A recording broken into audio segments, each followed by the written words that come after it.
ચક્રએ કર્યો પર્દાફાશ।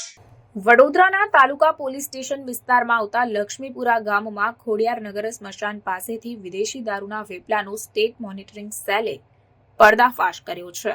સ્થળ પરથી સ્ટેટ મોનિટરિંગ સેલની ટીમ દ્વારા ભારતીય બનાવટના વિદેશી દારૂ સાથે 8 શખ્સોને ઝડપી પાડવામાં આવ્યા છે।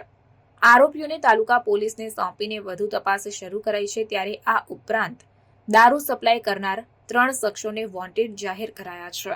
આપને જણાવી દઉં કે આ કામગીરી દરમિયાન દારૂની બોટલ 288 જેની કિંમત ₹28,800, મોબાઈલ નંગ 8 જેની કિંમત ₹35,500, વાહનો નંગ 6 જેની કિંમત ₹1,80,000 અને રોકડ રકમ 29,450 મળી કુલ કિંમત ₹2,73,750નો મુદ્દામાલ જપ્ત કરવામાં આવ્યો છે।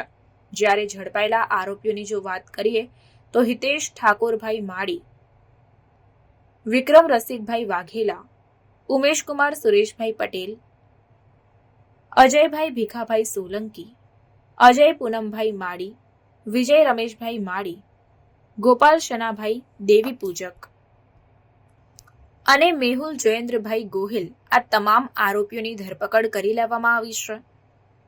સાથે સાથે વોન્ટેડ આરોપીઓની જો વાત કરીએ તો રાજુ વાઘેલા, દર્શન માળી અને રણજીત છત્રસિંહ ગોહિલ આ તમામ આરોપીઓની ધરપકડના ચક્રો ગતિમાન કરાયા છે।